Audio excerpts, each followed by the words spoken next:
Tu as été sauvé pour sauver d'autres personnes. Le Seigneur t'a sauvé, le Seigneur t'a pris, il t'a mis à part pour que tu sauves d'autres personnes. Et ici donc, il est de notre devoir à tout enfant de Dieu, à tout chrétien, dit tout disciple du Seigneur Jésus-Christ, de ne pas conserver le salut que nous avons reçu de la part du Seigneur pour nous-mêmes. Et notamment, on ne peut donc pas parler de sauver sans parler du domaine de l'évangélisation. La Bible dit que Jésus s'entretenait avec ses disciples. Et quand Jésus va s'entretenir avec ses disciples, il dira ceci: une puissance viendra sur vous et vous serez mes témoins en Judée, en Samarie et ce jusqu'aux extrémités de la terre. Ça veut donc dire que lorsque le Saint-Esprit descend sur toi, tu deviens témoin de Dieu automatiquement. Et un témoin, c'est quelqu'un qui parle de ce qu'il a vu et de ce qu'il a entendu. Il est témoin oculaire et également témoin auditif. Le Saint-Esprit ne peut donc pas être en toi et tu ne parles pas. Ce n'est pas possible. Le Saint-Esprit fait automatiquement et impérativement de toi un témoin pour les choses de Dieu, un témoin pour les intérêts de Dieu, un témoin pour les choses de la maison du Seigneur. Dans la chambre haute, quand le Saint-Esprit est descendu, le Saint-Esprit a fait d'eux des témoins. Voilà pourquoi après la Pentecôte, la Bible dit que plusieurs de ceux qui étaient là ont commencé à se moquer d'eux. Et Pierre s'est levé, il a pris la parole. Pierre qui autrefois avait régné Jésus, il était devenu un homme nouveau, il était devenu quelqu'un de changé, quelqu'un de transformé. Quand le Saint-Esprit était descendu en lui, le Saint-Esprit a fait de lui un témoin. Parce que quand le Saint-Esprit vient, il te communique le témoignage de Jésus, il te fait découvrir les prouesses et les exploits de Dieu par rapport à ta vie. Et ici, donc tu ne peux pas garder ça pour toi, mais tu partageras cela avec ceux qui t'entourent. Et pas seulement avec ceux qui t'entourent, même avec ceux que tu ne connais pas. Tu feras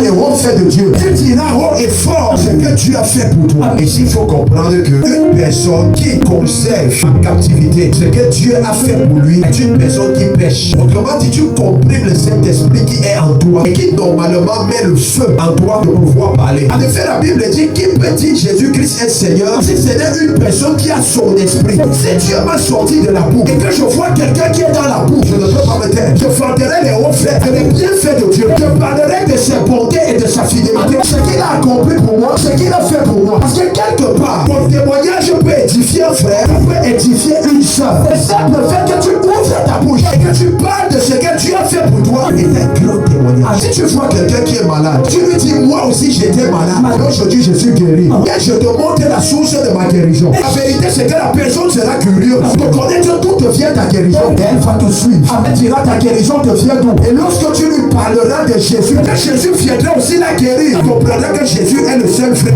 Lorsque l'Esprit de Dieu descend en toi, quand tu moines, lorsque tu reçois la touche et la visitation de Dieu, tu te comporteras comme la femme samaritaine qui après avoir expérimenté la souveraineté et la puissance de Jésus et aller évangéliser toute la Samarie. Et ici quand tu pêches, lorsque Dieu te fait du bien et tu ne partages pas ce bien, retourne-toi parce que tu as été sauvé pour sauver.